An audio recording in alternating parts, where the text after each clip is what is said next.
이제 오늘 은혜 받으실 말씀은요, 하박국서 2장 1절부터 4절까지 있는 말씀만 보겠습니다. 하박국서 2장 1절부터 4절까지 함께 읽겠습니다. 시작.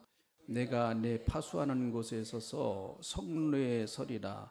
그가 내게 무엇이라 말씀하실는지 기대하고 바라보며 나의 질문에 대하여 어떻게 대답하실는지 보리라 하였더니 여호와께서 내게 대답하여 이르시되 너는 이 묵시를 기록하며 판에 명백히 새기되 달려가면서도 읽을 수 있게 하라.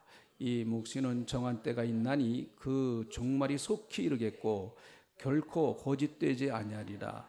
비록 더딜지라도 기다리라. 지체되지 않고 반드시 응하리라. 보라, 그의 마음은 교만하며 그 속에서 정직하지 못하나 의인은 그의 믿음으로 말미암아 살리라. 아멘. 오늘 하박국서 두 번째 하박국서를 통해서 말씀을 전하고 있습니다. 하박국이란 뜻은 안아줌, 그런 뜻이라고 그랬습니다.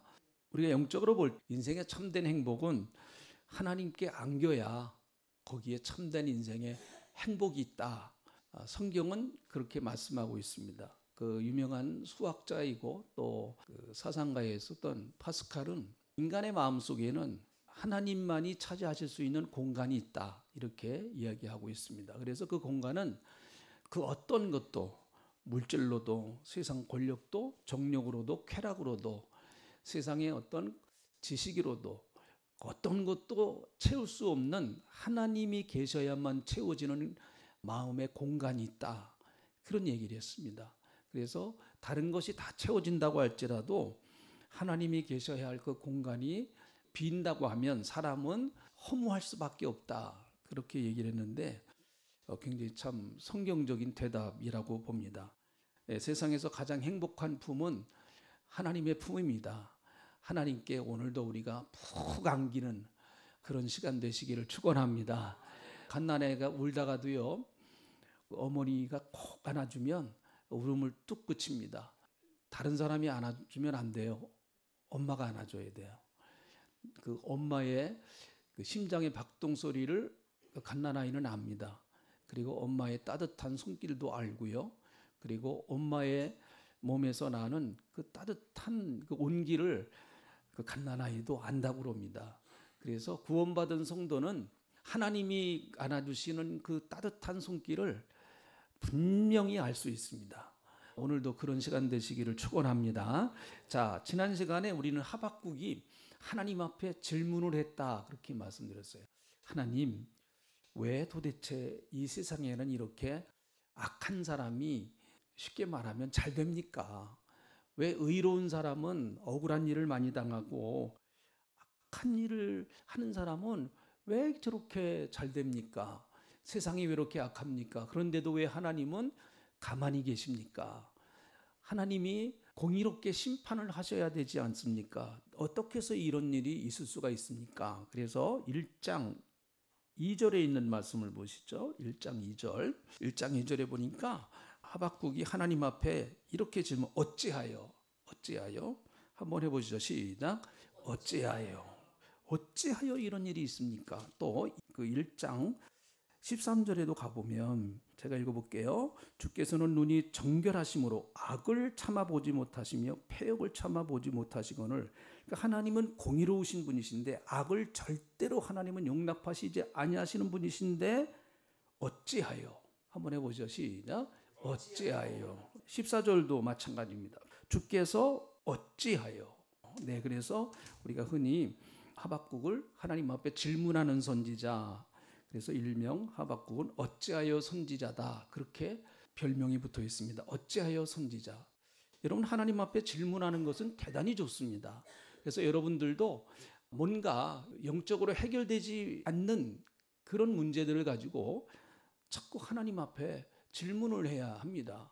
그래서 하나님 앞에 좀 해결을 받아야 됩니다. 그래야 우리의 신앙이 점점 자랄 수가 있습니다. 신앙은요, 네 가지 중에 하나 고르는 사지선다형의 문제가 아닙니다. 신앙은 논술형의 문제입니다. 네 개 중에 하나 고르는 것은 연필 굴려도 됩니다. 연필. 학생 때 해보셨죠? 연필 굴리는 것? 그리고 운 좋게 맞을 수도 있습니다.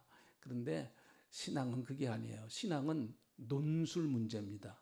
내가 뭔가 하나님 앞에 말을 해야 합니다. 왜 이래요? 하나님, 이것은 왜 이래서 이러십니까? 왜 이러십니까? 좀 논술적으로 하나님 앞에 질문을 해야 합니다.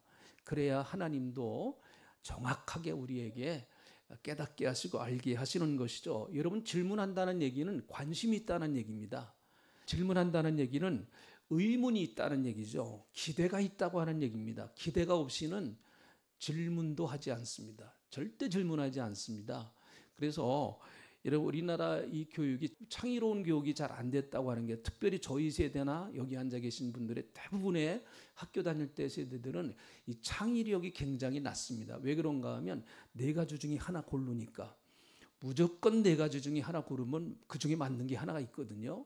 그러나 논술형은 아닙니다. 모르면 전혀 못 쓰는 것이죠. 그러니까 창의력이 나올 수밖에 없는 거예요.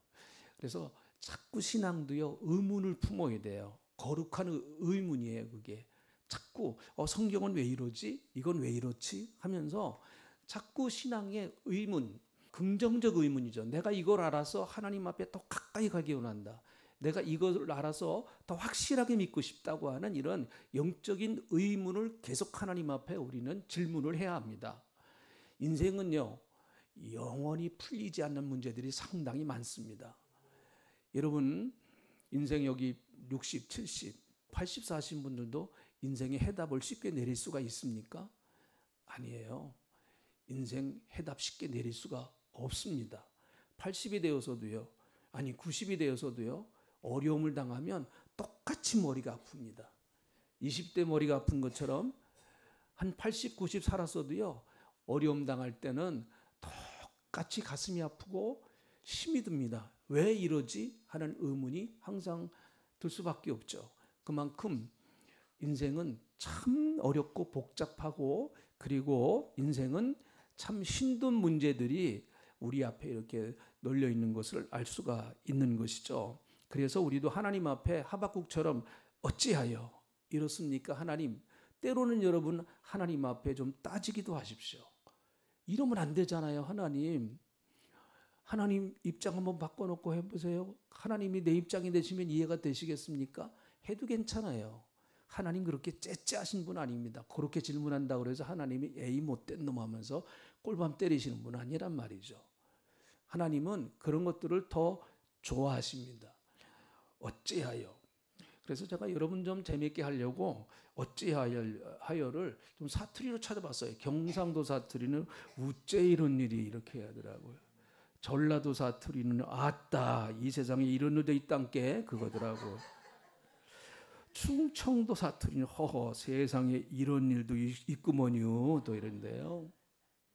첫 번째 질문, 하나님 왜 죄인들이 번성하는 것을 지켜보십니까? 쉽게 말하면 하나님, 좀 인간들이 죄를 지으면 그때 하나님이 심판을 좀 하셔야 하나님의 공의로움이 드러나시지 않습니까? 라고 하는 질문이었습니다. 그 당시 하박국이 살던 시대에는 악이 성행하고 하나님의 백성들이 하나님의 백성답게 살지 못하는 답답한 현실을 하박국이 볼 때 너무나 그 현실이 답답해서 하나님 앞에 이렇게 끊임없이 질문을 하고 있습니다. 우리도 우리 주위의 형편을 바라보면 좀 답답한 일이 많죠. 하나님 왜 이런 일이 있어야 합니까?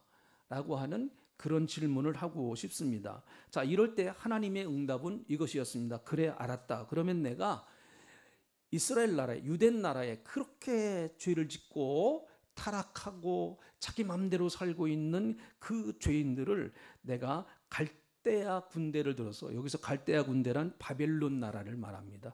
바벨론 나라를 통해서 완전히 심판할 것이다. 그것도 아주 혹독하게 심판할 것이다. 완전히 진멸시켜버릴 것이다. 라고 하나님이 그렇게 응답하세요. 여러분, 그 응답을 받은 하박국이 마음이 시원했을까요? 아니에요. 더 큰 의문이 듭니다. 하나님 앞에 응답만 받으면 모든 문제가 해결될 것 같은 그런 마음이었는데 하나님이 응답을 하셨는데 하박국은 더 고민이 생긴 거예요. 더 영적으로 혼란스러웠습니다. 가만히 생각해 보니까 하나님 왜 유대인보다 그래도 하나님의 선민이라고 하는 이스라엘 백성들보다 더 악한 바벨론 나라를 들어서 유대 나라를 심판하십니까? 이건 하나님의 공의에 맞지 않습니다. 오히려 먼저 그들을 심판하셔야 되지 않습니까? 그게 아까 13절에 읽은 말씀입니다. 13절에 있는 말씀 다시 보시죠. 이게 하나님께서 바벨론 나라를 들어서 유대 민족을 심판하시겠다고 하는 하나님의 응답에 대한 하박국의 의문이었습니다. 질문이었습니다. 자, 13절 같이 읽어보시죠. 주께서는 눈이 정결하심으로 악을 참아보지 못하시며 패역을 참아보지 못하시거늘 어찌하여 거짓된 자들을 방관하시며 악인이 자기보다 의로운 사람을 삼키는데도 잠잠하시나이까? 하나님, 어떻게 하나님은 거짓된 자를 방관하십니까? 그리고 악인이 자기보다 의로운 사람을 삼키려고 하는데 왜 하나님 잠잠하십니까? 라고 하는 질문이었습니다. 하나님은 하박국에게 더 높은 영적인 신앙의 단계를 넘어서기를 하나님은 원하시는 거죠. 여러분, 신앙은 어떤 순간에 정지가 없습니다. 신앙은 계속해서 또 자라나야 되고 계속해서 더 성장해야 합니다. 한 가지 의문이 풀렸다고 해서, 한 가지 문제가 해결됐다고 해서 인생의 문제 다 해결되는 거 아닙니다. 절대로 다 해결되는 거 아니에요.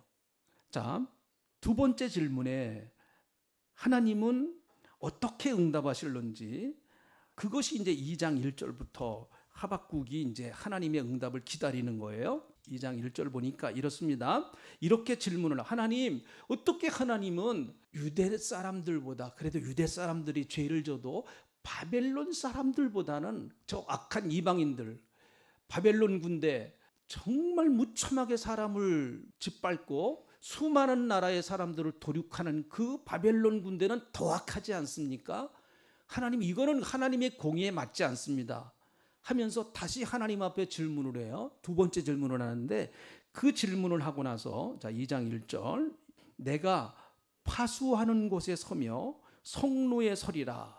성벽 위에 서서 그가 내게 무엇이라 그는 하나님 말씀, 하나님이 내게 무엇이라 말씀하시는지 기다리고 바라보며 나의 질문에 대하여 어떻게 대답하실는지 보리라. 그렇게 말합니다. 내가 하나님 앞에 질문한 것에 대하여 도대체 하나님은 어떻게 응답하실는지 나는 성벽에 올라가서 서서 마치 파수꾼이 아침을 기다리는 것처럼 하나님이 내게 어떤 말씀을 하실는지 나는 기다린다.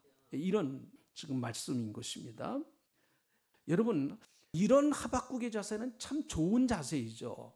다시 말하면 자기의 인생의 문제를 가지고 하나님 앞에 질문을 합니다. 하나님, 내 인생의 이 문제가 왜 이렇습니까? 라고 질문을 하고 하나님의 말씀으로 해결을 받으려고 하는 하박국의 마음이죠. 하나님, 내 인생의 이런 심각한 문제, 내 인생의 이런 풀리지 아니하는 의문의 문제, 이것을 답하실 수 있는 분은 오직 하나님이십니다. 하박국의 자세가 그런 거예요. 여러분, 우리가 어떤 어려운 문제가 있을 때 물론 사람을 찾아갈 수도 있고 뭐 괜찮아요. 그건 나쁜 거 아닙니다. 다른 사람의 도움을 받을 수도 있고 그것도 나쁜 거 아니에요. 예수 믿는 사람들도 혼자 살아가는 게 아니니까 내가 다른 사람의 도움을 받을 수도 있고 또 도움을 줄 수도 있고 그런 거 절대로 잘못된 거 아닙니다. 그러나 우리 예수 믿는 사람들은 항상 생각하기를 내 삶의 최종적인 답을 갖고 계시는 분은 누구시라고요? 하나님이시다. 그걸 믿고 살아가는 사람이에요. 그래서 하나님이 어떻게 내게 말씀하시는가, 늘 하나님의 말씀에 우리는 초점을 기울여야 합니다. 그래서 예수님이 요한복음 14장 6절에서 이렇게 말씀하시잖아요. 내가 곧 길이요 진리요 생명이니, 그렇게 말합니다. 나는 길이라는 것이죠. 예수님이 길이시라는 거예요. 여러분, 이것은 물론 진리라고 하는 것과 생명이라고 하는 것 같은 의미지만 사랑하는 성도 여러분, 예수님은 내 삶의 정말 길이십니다. 내가 어떤 방향으로 어떻게 가야 할지를 예수님은 알고 계십니다. 예수님 안에 답이 있습니다. 그분을 의지하고 믿고 나갈 때 그분이 내 삶의 길이 되신다라고 하는 얘기예요. 그래서 사람은요, 가장 답답할 때가 언젠가 하면 미래가 불안할 때 사람은 가장 답답합니다. 두렵습니다. 미래가 보장되지 않았을 때, 내가 언제 회사에서 잘리나, 회사에서 내 자리가 위태위태할 때 사람은 두렵습니다. 사업을 하시는 분들, 사업이 막 휘청휘청합니다. 오늘 내일 합니다. 그럴 때 사람은 두렵습니다. 길이 어딘지 모르겠어요. 어떻게 길이 어딘지 모릅니다. 이거는 목회자도 마찬가지예요. 길이 어딥니까? 하나님 도대체 우리 성도들의 길이 어디고, 그리고 또 우리 교회가 가야 할 길이 어딥니까? 저도 하나님 앞에 늘 묻습니다. 이것에 대하여. 하나님, 분명히 예수님이 길이라고 하시지 않았습니까? 길 되시는 예수님 내게 알려주세요. 저 굉장히 많은 이런 기도를 해요. 여러분, 예수님만이 우리의 응답에, 우리의 삶의 문제에 길을 내실 수 있는 유일한 분이십니다. 여러분 꼭 믿으시길 축원합니다. 그래서 미가서 7장 7절에서 이렇게 고백을 합니다. 자, 같이 한번 읽어보시죠. 미가서 7장 7절 한번 읽어봅니다. 시작. 오직 나는 여호와를 우러러보며 나를 구원하시는 하나님을 바라보나니 나의 하나님이 나에게 귀를 기울이시리로다. 오직 나는 여호와를 우러러보며 나의 구원하시는 하나님을 본다. 오직 하나님께 나는 초점을 맞추겠습니다. 그래서 예수 믿는 사람들은 여러분, 어려운 문제가 있고 복잡한 문제가 있고 그리고 여러 가지 삶이 어지러울 때 초점을 하나로 맞춰야 됩니다. 자꾸 여기도 맞춰놓고 여기도 맞춰놓고 여기도 맞춰놓고 여기도 맞춰놓으면요, 아무런 역사도 일어나질 않습니다. 초점을 하나님께 맞춰야 돼요. 하나님께로 우리의 시선을 바짝 맞추고 그분을 끊임없이 앙망해야 됩니다. 그럴 때 반드시 하나님은 우리에게 새로운 힘을 주실 줄로 믿습니다. 길을 열어주실 줄로 믿습니다. 자, 하나님의 응답이에요. 2절부터 4절까지가 하나님의 응답이에요. 두 번째 질문에 대한 하나님의 응답입니다. 자, 2절에 보니까 여호와께서 내게 대답하여 이르시되 너는 이 묵시를, 여기서 묵시란 하나님이 하박국에게 알려주시는 말씀이에요. 하나님이 하박국에게 들려주시는 말씀을 기록하여 판에 명백하게 새기고 달려가면서도 읽을 수 있도록 하라. 하나님이 너에게 네가 질문한 것에 대하여 하나님께서 알려주시는 그 말씀을 너는 판에다가 기록하라. 돌판이든 또한 목판이든 그런 것에다가 정확하게 기록하고, 그리고 그것을 달려가면서도 볼 수 있도록 그렇게 하라. 이렇게 말씀하고 계세요. 여러분, 우리 예수 믿는 사람들도 역시 마찬가지입니다. 하나님은 우리의 삶의 문제를 대부분 하나님의 말씀을 통해서 응답하시는 경우가 많습니다. 물론 때로는 성경에 보니까 꿈을 통해서도 알려주시기도 하고, 그리고 또 어떤 사람을 통해서 깨우치기도 하고 환경을 통해서 하나님을 알려주시기도 하시지만, 그러나 그런 것들은 굉장히 가변적인 것입니다. 맨날 하나님이 꿈으로 알려주시나요? 그렇지 않습니다. 맨날 사람을 통해서 알려주시나요? 환경을 통해서 알려주시나요? 그것도 아니에요. 가장 정확하고 분명한 것은 하나님의 말씀입니다. 하나님의 말씀은 변하지도 않고 하나님의 말씀은 천지가 변해도 1.1획도 떨어지지 아니하는 영원히 이루어지고 변함없는 그 하나님의 말씀으로 하나님은 우리의 어려움과 우리의 여러 가지 고민을 말씀을 통해서 해결하시는 거예요. 시편 107편 20절에 보니까 아주 귀한 말씀이 여기 있어요. 자, 시편 107편 20절. 네, 같이 읽어봅니다. 시작. 그가 그 말씀을 보내요. 그들을 고치시고 위험한 지경에서 건지시는도다. 네, 이게 맞아요. 네, 그가 그 말씀을 보내서 그들을 고치시고 또 위험한 지경에서 건져내신다. 어떻게 고치시느냐? 어떻게 위험한 환경에서 지경에서 건져내시냐? 그 말씀을 보내신다는 거죠. 오늘도 여러분 말씀을 하나님은 우리에게 보내시는 줄로 믿습니다. 신약 성경에서는 그 말씀은 곧 그리스도라고 말해요. 그리스도라고 말합니다. 그러니까 하나님께서 오늘도 말씀으로 우리에게 우리의 해결책에 대한 응답을 주시는 거예요. 잘 들어보세요. 우리가 영적으로 잘 이 말씀을 기울여 보면 내 삶에 가야 할 방향을 주님이 알려주시고 말씀을 통해서 위기에서 건져낼 수 있는 방법을 주님은 알려주십니다.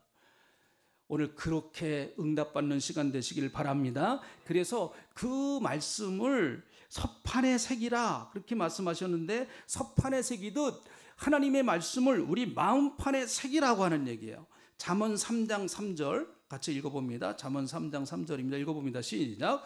인자와 진리가 내게서 떠나지 말게 하고 그것을 내 목에 매며 내 마음판에 새기라. 오늘 여러분, 하나님께서 여러분의 마음판에 아주 하나님이 십계명을 돌에다가 불로 확 새겨버리듯이 하나님의 말씀을 여러분의 심령의 판에다가, 심령에다가 하나님의 말씀을 새겨두는 그런 시간 되시기를 축원합니다. 그래서 이 말씀을 우리가 붙잡을 수 있도록 내 심령 가운데, 내 심령의 영혼의 판에 하나님의 말씀을 새겨버려야 돼요. 여러분이 애우는 게 아니라 새겨버리시는 겁니다. 영혼으로 확 받아들이는 거예요.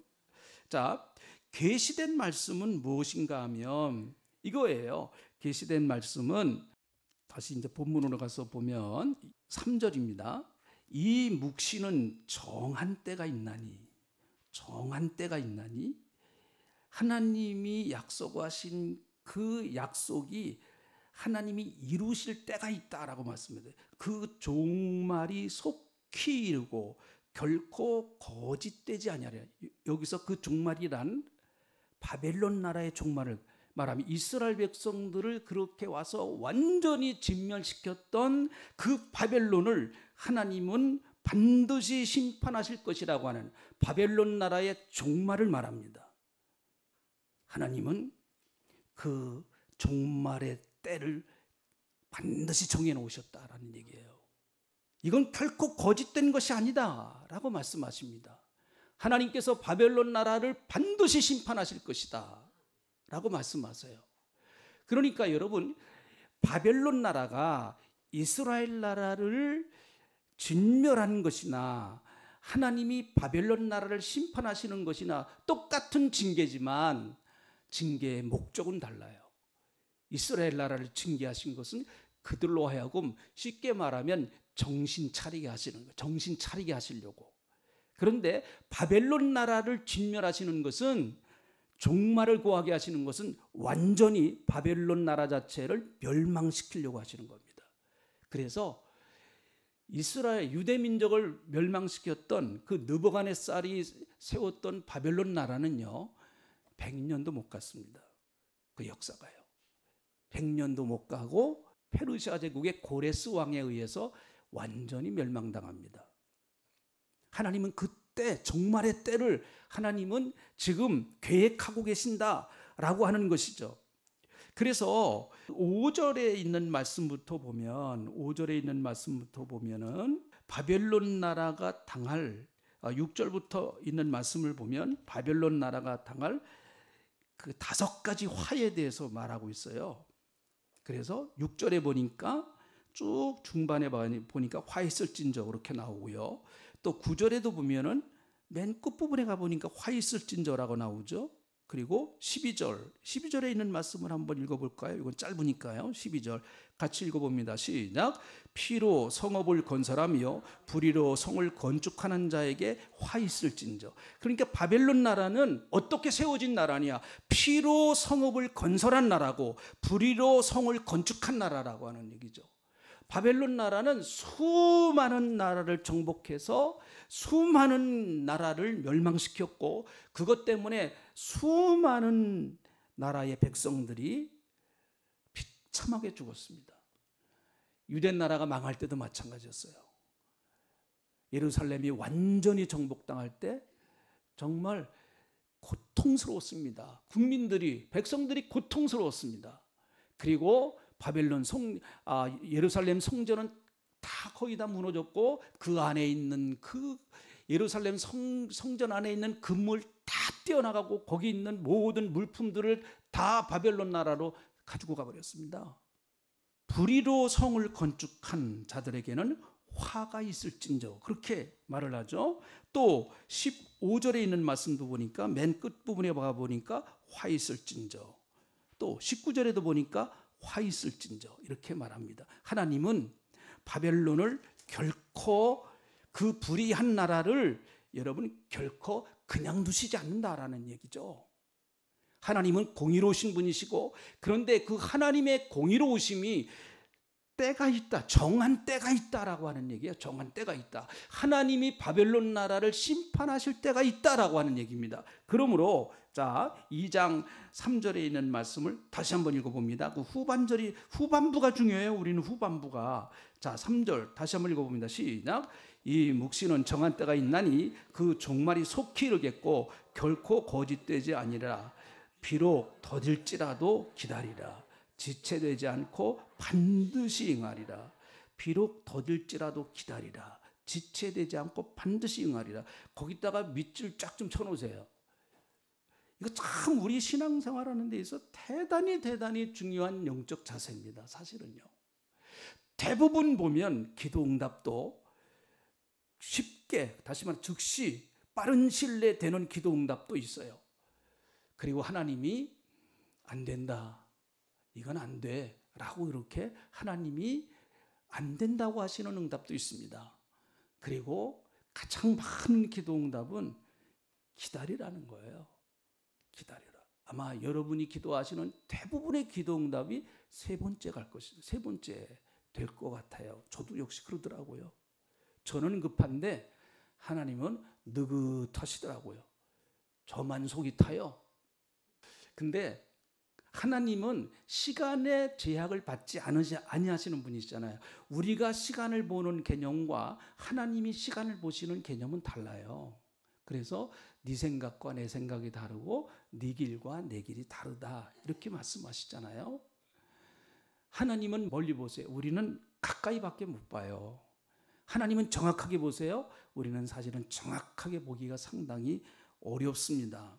그래서 이런 죄, 다시 말하면 바벨론이 범하는 죄를 한마디로 요약한 게 4절이에요. 자, 4절에 있는 말씀 보시죠. 보라, 그의 마음은 교만하며 그 속에서 정직하지 못하다. 요게 바벨론이 지은 죄를 한마디로 딱 요약한 거예요. 그들의 마음이 교만하다는 거예요. 그들은 지극히 교만했습니다. 가는 곳곳마다 다 승리했으니까 감히 그 앞에 맞서는 나라들이 없었습니다. 어느 나라를 침략하면 다 정복을 하는 거예요. 그러니까 그들의 교만이 하늘을 찌르듯 합니다. 그러니까 그 속에 정직함이 없는 거예요. 이 교만의 죄라고 하는 것은 참 무서운 거죠. 죄의 뿌리입니다. 이 교만의 죄는요. 이사야서 14장 12절부터 15절까지 있는 말씀. 요게 모든 성경학자들은 탄의 역사가 어떻게 시작됐는가에 대한 근거라고 거의 다 그렇게 얘기를 합니다. 자, 14장 12절. 여기 아침의 계명성. 새벽별이에요. 별이 가장 빛날 때는 새벽에 빛나는 거죠. 가장 어두우니까. 12절부터 15절까지 같이 읽어봅니다. 시작. 너 아침의 아들 계명성이여 어찌 그리 하늘에서 떨어졌으며 너 열국을 엎은 자여 어찌 그리 땅에 찍혀는고 내가 내 마음에 이르기를 내가 하늘에 올라 하나님의 뭇별 위에 내 자신을 높이리라. 내가 북극 지폐의 산 위에 앉으리라.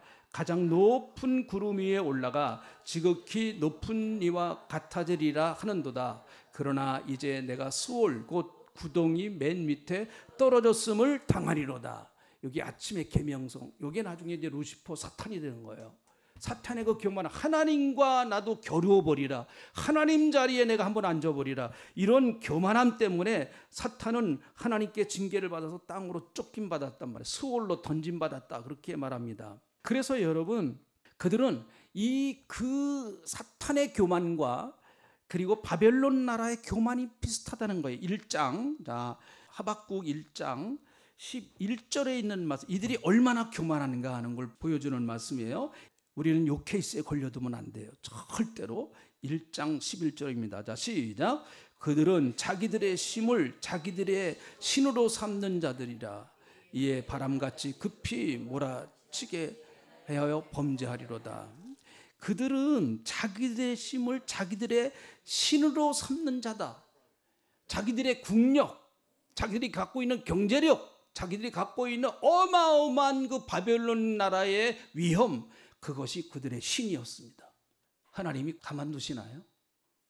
절대로 가만두시지 않습니다. 참 무서운 거죠.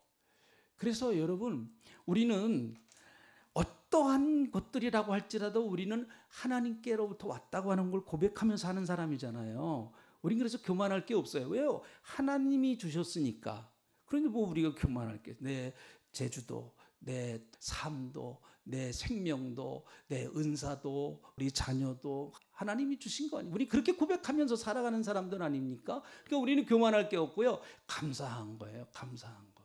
그래서 그들은 반드시 종말이 올 것이다. 결코 거짓되지 않을 것이다. 하나님의 명예를 걸고 내가 너에게 약속한다. 반드시 바벨론 나라는 망할 것이다. 하나님은 그들의 교만을 꺾으셨어요. 그런데 하박국에게 하나님은 기다리라고 말씀합니다. 하나님의 때에 하나님의 그 약속이 성취될 때까지 좀 기다리라 라고 말씀하세요. 그래서 하박국은 바벨론 나라가 빨리 멸망하기를 원했습니다. 그러나 하나님은 정한 때가 있다라고 말씀하시죠. 이 때는 하나님의 주권에 속합니다. 역사에 주관하시는 하나님의 때를 말하는 거예요. 역사를 주관하시는 하나님은 전체 역사의 그림을 보고 계시는데 역사를 진행해 나가십니다. 그래서 바벨론 나라가 언제 멸망해야 된다고 하는 것이 하나님의 계획 속에 있습니다. 근데 하박국은 그걸 잘 모르죠. 하나님이 정해놓으신 때. 하박국은 급하니까 빨리 좀 해주세요. 그렇게 하나님께 요구할 수 있습니다. 그러나 하나님은 비록 더딜지라도 기다리라 이렇게 말씀하세요. 비록 더딜지라도 기다리라.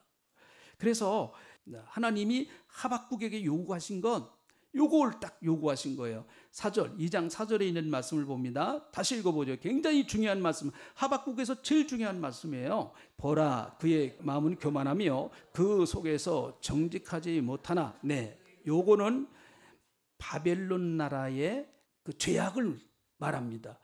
바벨론 나라가 비록 교만하고 그 속에 정직함이 없으나, 사실은 원문에는 그러나가 있어요. 그러나, 그 다음 읽어봅니다. 시작. 의인은 그의 믿음으로 말미암아 살리라. 너는 하나님을 의지하면서 하나님을 신뢰하면서 살아가라고 하는 얘기예요. 하나님을 신뢰하면서 살아가라. 절대적인 주권은 하나님께 속해 있다는 거죠. 역사를 주관하시는 하나님이 반드시 그때에 이루실 것이다. 하박국은 하나님의 그 역사를 이루시는 하나님의 말씀을 믿고 하나님을 신뢰하면서 기다리라고 하는 거예요.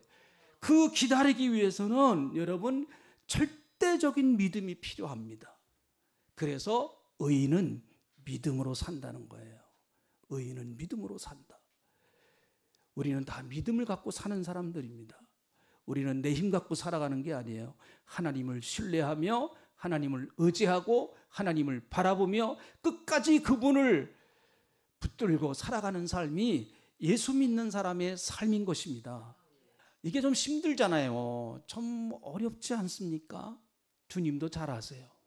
주님도 우리가 어려운 환경 가운데서 참아내고 어려운 가운데서 하나님을 신뢰하면서 의지하면서 버텨나가는 거 하나님이 잘 아세요.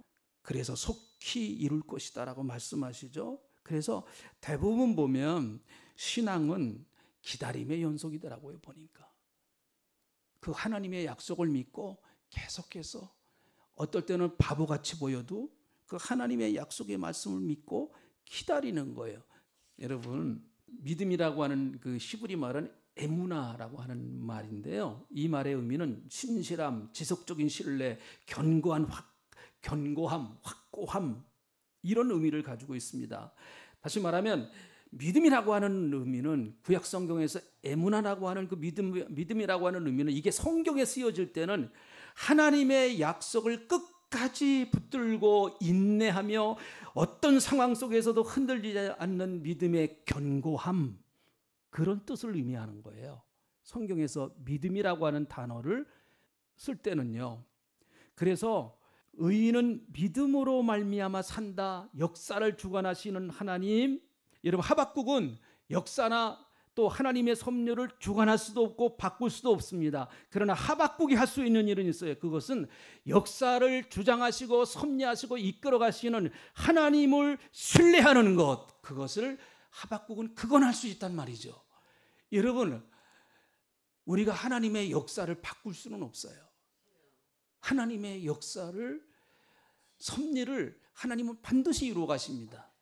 그것이 내 형편과는 지금 전혀 맞지 않고 내 상황과는 전혀 지금 맞지 않는 형편이라고 할지라도 여러분, 우리는 그 하나님을 믿고 신뢰하면서 끝까지 하루하루 인내하면서 살아가는 거예요.